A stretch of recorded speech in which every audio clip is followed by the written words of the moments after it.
Hello students, कैसे हो आप सभी लोग। तो आज मैं आपके सामने टॉपिक लेके आया हूँ, उसका नाम है सर्ट्स। अच्छा, इस सर्ट्स को हमेशा की तरह बहुत अच्छे से समझेंगे।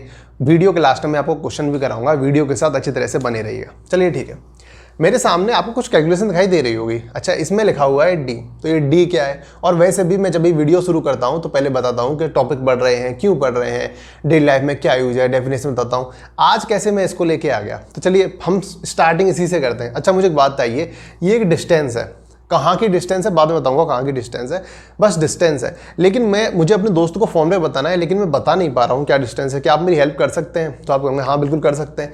इसको सॉल्व कर लीजिए। किससे करूं?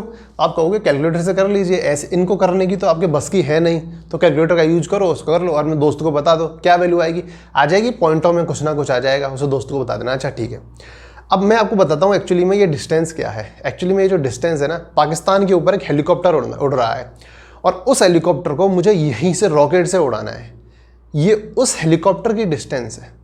अब आप मुझे बताइए, अगर मैं ऐसे पॉइंटों में निकालूंगा और अपने दोस्तों को बताऊंगा, तो क्या मैं उस हेलीकॉप्टर को इस तरह से उड़ा सकता हूँ? बिल्कुल नहीं। हेलीकॉप्टर की जगह रॉकेट कहीं और लग जाएगा, क्योंकि ये मेरी वैल्यू अप्रॉक्स नहीं आने वाली। अगर मुझे इस वैल्यू को अप्रॉक्स रखना है तो मुझे ये जो है इनको बिल्कुल एक्यूरेट रखना होगा, और इनको अगर मैं ओपन करूंगा तो ये एक्यूरेसी नहीं देंगे, क्योंकि इनकी पॉइंट में कुछ ना कुछ वैल्यू तो ऊपर नीचे आएगी ही आएगी। तो इस वजह से मैं क्या करता हूं कि इनको ज्यों के त्यों ही बने रहने देता हूं और इसी तरह से पूरे क्वेश्चन को सॉल्व कर देता हूं। लास्ट में या तो ये कट पिट जाएंगे या फिर मेरे आंसर के अंदर आ जाएंगे, कोई दिक्कत वाली बात नहीं है। अच्छा ठीक है, सबसे पहले मैं इसको सॉल्व करता हूं, तो चलिए सॉल्व करते हैं। कैसे सॉल्व करूंगा? मेरे सामने लिखा हुआ है 1/3 माइनस रूट 8। इसको कैसे सॉल्व करूं? तो मुझे एक चीज़ इस तरह समझ आ रही है, अगर मैं इन दोनों का स्क्वायर करूंगा तो डिफरेंस कितने का है? 1 का। इन दोनों का करता हूं तो 1 का, इन दोनों का करता हूं तो 1 का, इन दोनों का करता हूं तो 1 का, और इन दोनों का जब मैं स्क्वायर करता हूं तो 1 का डिफरेंस है। इसका मतलब मैं इनका रेशनलाइजेशन कर सकता हूं। रेशनलाइजेशन क्या होता है? साइन चेंज कर दो और ऊपर नीचे मल्टीप्लाई कर दो, तो नीचे तो क्या बन जाएगा?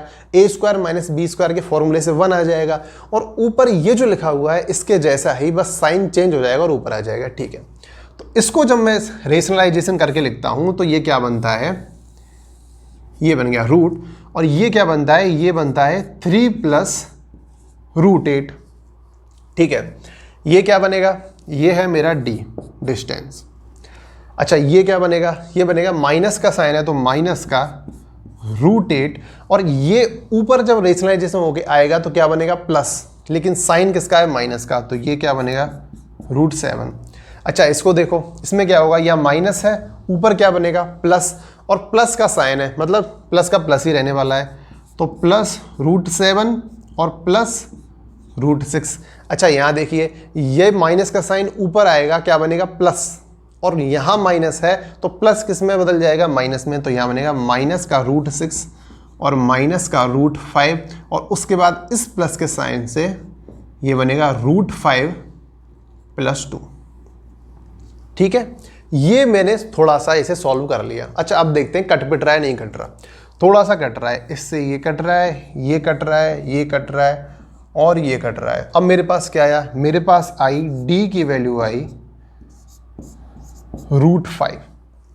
ठीक है, इस पूरे को सॉल्व करके मैंने डी की वैल्यू रूट 5 निकाली।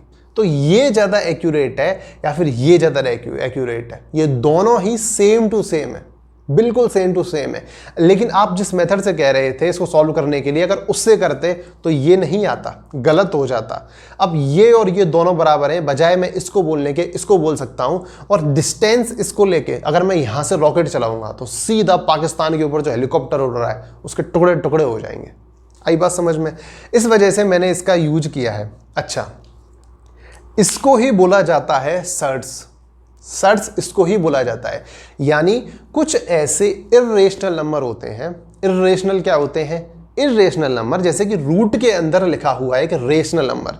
रेशनल इर्रेशनल तो आपको आते होंगे, जिनको PYQ की फॉर्म में लिखा जा सकता है वो रेशनल, जिनको नहीं लिखा जा सकता वो इर्रेशनल। जैसे कि मान लीजिए रूट 5 लिखा हुआ है मेरे सामने। ठीक है, तो मैं रूट 5 को क्या मैं इसको आगे ओपन कर सकता हूँ? क्या मैं इस रूट को ओपन कर सकता हूँ? नहीं कर सकता। अगर वैल्यू आएगी तो अप्रॉक्स वैल्यू आएगी, एक्यूरेट नहीं आएगी। लेकिन मुझे तो एक्यूरेसी चाहिए, क्योंकि मुझे यहीं से हेलीकॉप्टर को उड़ाना है। और ये भी ज़रूरी है कि वो कहीं और ना लग जाए रॉकेट, तो मुझे पूरी एक्यूरेसी चाहिए।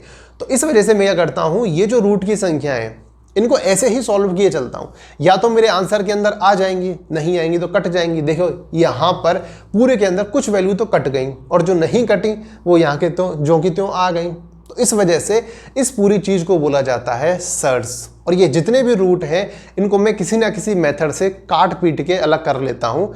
इनको मैं किसी प्रकार से ओपन नहीं करता ताकि मेरी एक्यूरेसी बनी रहे। और यही इसकी डेफिनेशन है।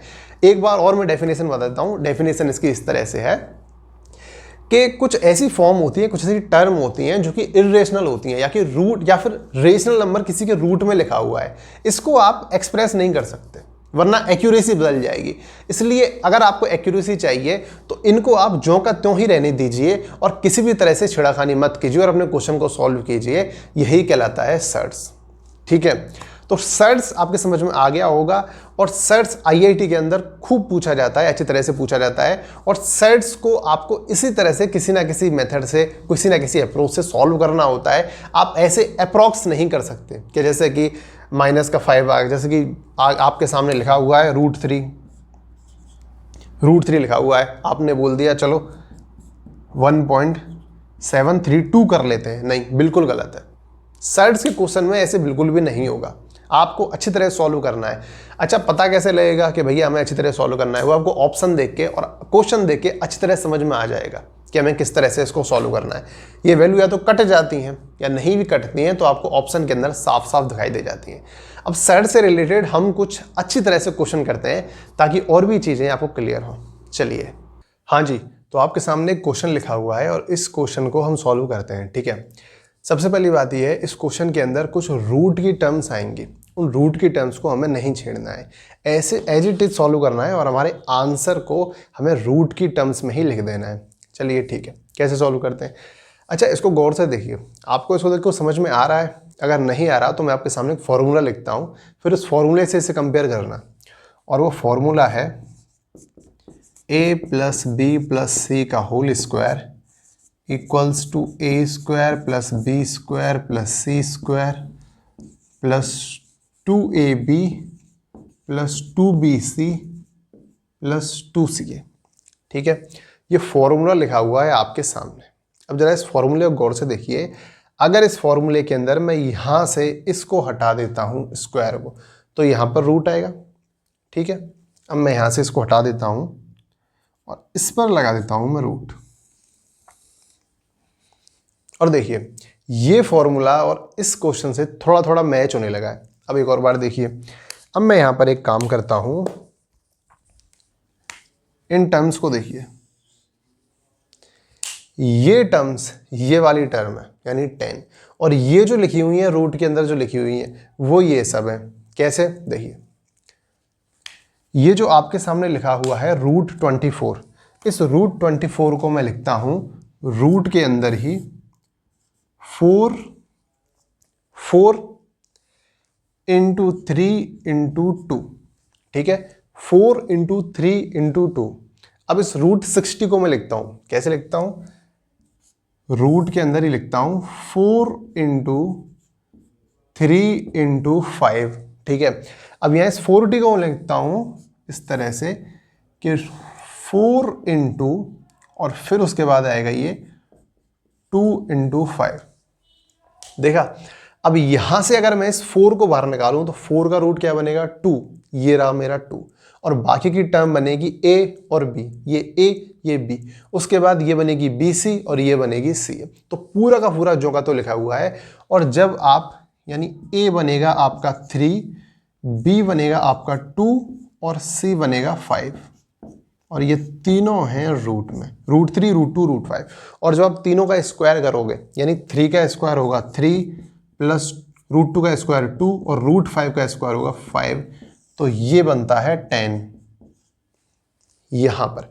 यानी ये जो फॉर्मूला है, इस फॉर्मूले के अंदर ए बी सी की वैल्यू, ए की वैल्यू √3, बी की वैल्यू √2 और सी की वैल्यू √5, और ये इसके अंदर लिखी हुई है और ज्यों का त्यों हमारा लिखा हुआ है। इसका मतलब ये है कि मैं इस पूरे के पूरे क्वेश्चन को इससे कंपैरिजन करते हुए इस तरह से आसानी से लिख सकता हूं, या a + b + c।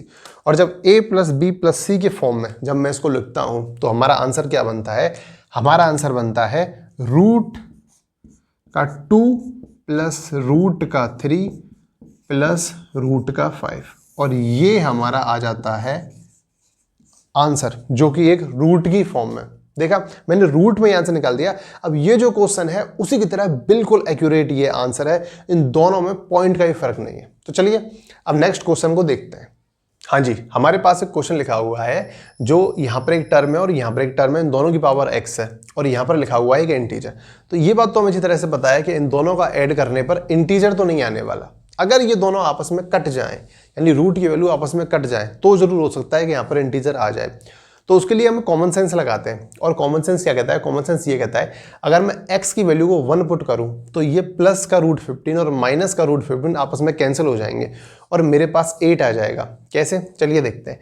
मैं x की वैल्यू को 1 पुट करता हूं तो ये बनता है 4 प्लस रूट 15, और जब मैं यहाँ पर 1 पुट करता हूं तो ये बनता है 4 माइनस रूट 15, और ये बनता है हमारा 8। ठीक है, इसका मतलब ये होता है कि x की वैल्यू 1 हमारा आंसर है। ठीक है, अब एक और चीज यहां पर ध्यान देने वाली है, क्या इस x की वैल्यू जो 1 आई है, क्या इसके अलावा भी हमारा कोई दूसरा आंसर हो सकता है? बिल्कुल हो सकता है। इस क्वेश्चन को जरा गौर से देखिए और आप देखोगे कि ये जो दोनों संख्याएं लिखी हुई हैं एक दूसरे का रेशनलाइजेशन करने पर प्राप्त हो सकती हैं। कैसे? देखिए, बस देखते जाइए। अगर मैं x की वैल्यू को माइनस का 1 पुट करता हूं तो क्या होगा? जब मैं माइनस का 1 इसको पुट करूंगा और यहां भी जब मैं -1 पुट करूंगा तो माइनस की वजह से ये जो वैल्यू लिखी हुई है ये हमारे डिनोमिनेटर में आ जाएगी। तो हमारे पास क्या बनेगा? हमारे पास बनेगा 4 प्लस रूट 15 प्लस, और उसी तरह ये वैल्यू भी हमारे डिनोमिनेटर में आ जाएगी, और हमारे पास क्या बनेगा? हमारे पास बनेगा 1/4 माइनस रूट 15। ठीक है, अब मैं इन दोनों वैल्यू का रेशनलाइजेशन करता हूं, और जब दोनों वैल्यू का मैं रेशनलाइजेशन करता हूं तो मैं 4 प्लस रूट 15, अब इन दोनों के स्क्वायर में 1 का डिफरेंस है, यहां भी इन दोनों के स्क्वायर में 1 का डिफरेंस है, तो अपोजिट साइन से ऊपर मल्टीप्लाई कर देता हूं। नीचे की टर्म तो बिल्कुल खत्म हो जाएगी, ऊपर की टर्म बचेगी। ऊपर क्या बचेगा? ऊपर बचेगा 4 माइनस रूट 15 और प्लस यहां बचेगा 4 प्लस रूट 15। देखा, अब मैं इस रूट 15 से इस रूट 15 को कैंसिल कर सकता हूं और मेरा 4 और 4 ये दोनों बनते हैं 8। इसका मतलब x इक्वल्स टू 1 तो मेरा आंसर था ही, उसके साथ साथ x इक्वल्स टू -1 भी मेरा आंसर होगा। अब आपके मन में एक डाउट आएगा कि ये जो सब आपने किया है ये कॉमन सेंस से किया है, लेकिन ऐसा भी तो हो सकता है हम उस समय कॉमन सेंस अप्लाई ना कर पाए, क्योंकि सीधी सीधी बात है, आपने 1 पुट किया तो आपके दिमाग में आया कि -1 भी हो सकता है, और आपने चेक किया हाँ -1 आंसर है। लेकिन ऐसा भी तो हो सकता है अगर 1 की जगह कोई और वैल्यू होती तो कैसे करते? तो चलिए नेक्स्ट क्वेश्चन में उसे बड़े प्यार से समझते हैं कि इसे एक आखिर बेसिक तरीके से इसे कैसे सोल्व करेंगे। हाँ जी, तो अब की बार हम इस नेक्स्ट क्वेश्चन को देखते हैं। इस क्वेश्चन के अंदर यहाँ पर हमें देखकर नहीं पता लग रहा है कि हम ऐसी कौन सी वैल्यू हिट करें कि हमारा इंटीजर आ जाए, और यहाँ पर ना x की वैल्यू नहीं है, यहाँ पर x² - 4 है। तो यहाँ पर हमको क्या करना होगा?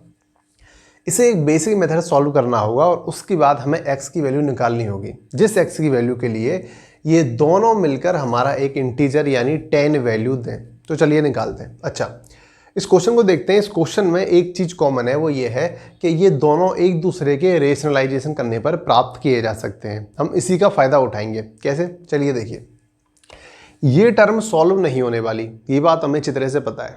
तो मैं एक काम करता हूं कि मैं इस टर्म को t मान लेता हूं। ठीक है, जब मैं इसे t मानूंगा तो इसकी कुछ वैल्यू आएगी और ये पूरी एक क्वाड्रेटिक इक्वेशन बन जाएगी जो कि t की फॉर्म में होगी। तो चलिए मैं यहां लिखता हूं √3 plus √2 x² - 4 equals to t। मैंने इसे t मान लिया। ठीक है, अब जब मैंने इसे t माना तो एक बात देखिए, ये जो टर्म है पूरी की पूरी, इस टर्म की वैल्यू क्या होगी? ठीक है, क्या मैं इस टर्म को इस तरह से लिख सकता हूं 1/√3 प्लस √2 और ऊपर पावर है ही। क्या मैं इसे ऐसे लिख सकता हूं? मैंने इसका रेशनलाइजेशन कर दिया है और ये जो साइन है ये चेंज होकर नीचे आ जाएगा और ये बन गई है मेरी √3 प्लस √2 और पावर में है x² - 4। ठीक है, अब चूंकि ये पूरे की पावर है तो 1 की पावर बनेगा और इसकी पावर बनेगा। 1 की पावर कुछ भी हो 1 ही होता है, और इसकी पावर जब ये बनेगा तो ये बनेगा 1/√3 प्लस √2, और ये पावर बन जाएगा x² - 4। और ये जो √3 प्लस √2 x² - 4 है, ये अभी मैंने पुट किया है t, ठीक है। तो ये बन जाएगा मेरा 1/t, यानी ये तो हो गया t और ये हो गया 1/t। आपको भी इसी तरह से सॉल्व करना है, ठीक है। अब मेरी ये क्वाड्रेटिक इक्वेशन बन गई, और क्वाड्रेटिक इक्वेशन मेरे पास आई है t प्लस 1/t और इक्वल्स टू है मेरा 10, ठीक है। अब मैं इस क्वाड्रेटिक इक्वेशन को सॉल्व करता हूँ। देखिए, तो मेरी ये बनती है t² - 10t + 1 इक्वल्स टू 0। अब इस क्वाड्रेटिक इक्वेशन के अंदर से मैं t की वैल्यू निकालता हूँ, और चूंकि t की वैल्यू निकालने के लिए मुझे इसके अंदर श्रीधराचार्य फॉर्मूला यूज करना पड़ेगा। तो श्रीधराचार्य फॉर्मूला क्या कहता है? श्रीधराचार्य फॉर्मूला कहता है कि जो t होगा उस t की वैल्यू होगी माइनस का b plus minus under root में b² - 4ac अपॉन 2a।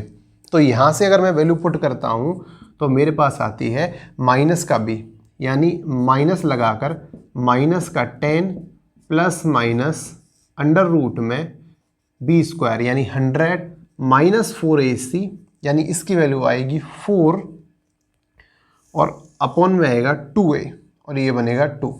और जब आप इसको सॉल्व करोगे तो हमारे पास जो वैल्यू आएगी वो वैल्यू आएगी 5, और उसके बाद प्लस माइनस, क्योंकि ये 10 2 से डिवाइड होगा, और ये बनेगा आपका 96। और जब ये 96 बन जाएगा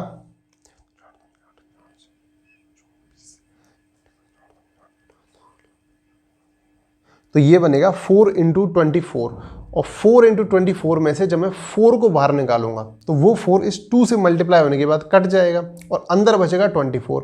अब ये जो अंदर 24 बचा है इसमें से एक और 4 बाहर आएगा, और वो 4 बाहर आके 2 बनेगा, और अंदर बनेगा सिर्फ √6 अंदर बच जाएगा। तो ये बचेगा 2√6, ठीक है। इसको सॉल्व करने के बाद मेरी ये वैल्यू आती है। अच्छा ठीक है, अब इस वैल्यू को गौर से देखिए। इस वैल्यू को देखने के बाद आपको कुछ ज़्यादा खास पता नहीं लग रहा, लेकिन मैं बताता हूँ। क्या हम इस वैल्यू को a + b के होल स्क्वायर की फॉर्म में लिख सकते हैं? बिल्कुल लिख सकते हैं। अगर मैं आपसे ये कहूँ कि अगर मैं इसको लिखूँ √3 प्लस माइनस √2 का होल स्क्वायर, क्या ये वैल्यू इस तरह से लिखी जा सकती है? जी हाँ, बिल्कुल लिखी जा सकती है। यहाँ पर √3 प्लस माइनस √2 का होल स्क्वायर, अगर आप इसका स्क्वायर करो, एक बार प्लस में एक बार माइनस में, क्योंकि यहाँ भी प्लस माइनस है तो यहाँ प्लस माइनस। अगर आप √3 का स्क्वायर 3, √2 का स्क्वायर 2, और 3 और 2 बनेंगे 5, और इन दोनों का मल्टीप्लाई बनता है 6, और जो 2 ऐड आता है, यानी जो एक्स्ट्रा जो 2 आता है वो ये रहा, ठीक है। तो मैंने इसे ऐसे लिख दिया है। अगर आपको ये चीज़ आती है तो बहुत अच्छी बात है, अगर आपको ये चीज़ नहीं आती है तो किसी और वीडियो में देखेंगे, क्योंकि यहाँ हमारा पूरा कॉन्सेप्ट है सर्स, ठीक है। मेरे पास ये वैल्यू आ गई। अच्छा ये क्या है? ये एक्चुअली में t है, और t मैंने क्या माना था? t तो मैंने इसे माना था। तो एक काम करता हूँ, मैं इसे थोड़ा मिटा देता हूँ, और उसके बाद हम t की वैल्यू इसमें पुट करते हैं।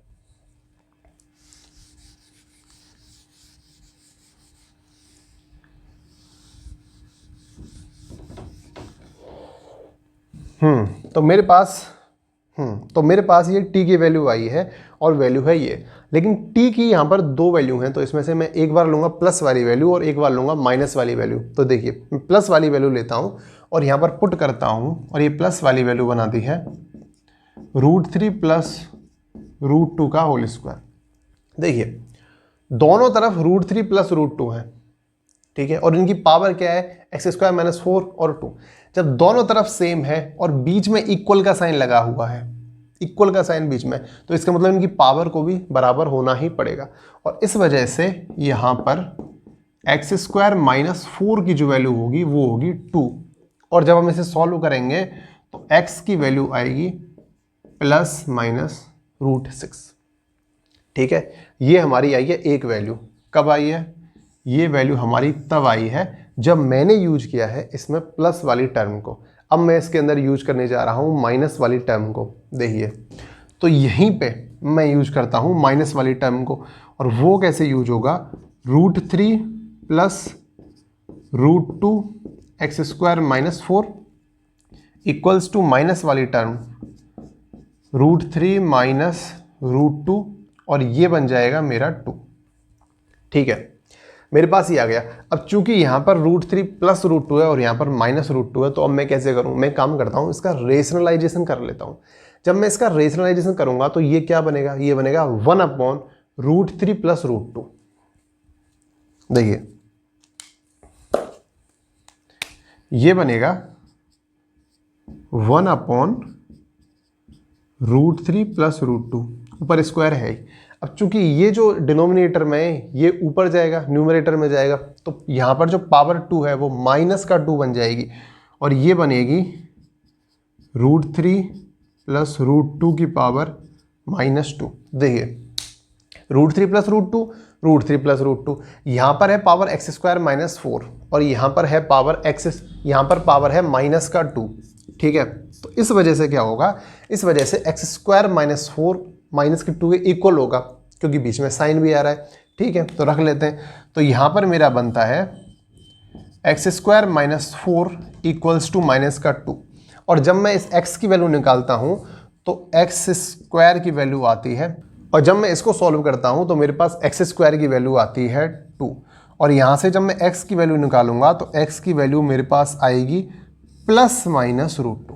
तो देखिए एक तो मेरे पास वैल्यू हो गई है और एक मेरी वैल्यू हो गई है, यानी x की वैल्यू कितनी आई है, टोटल 4 वैल्यू। ठीक है, यानी अगर मेरे आंसर की बात करूँ तो मेरा आंसर आएगा √6 माइनस का √6 √2 माइनस का √2, यानी x की 4 वैल्यू है और वो ये जो 4 वैल्यू हैं ये मेरा आंसर है।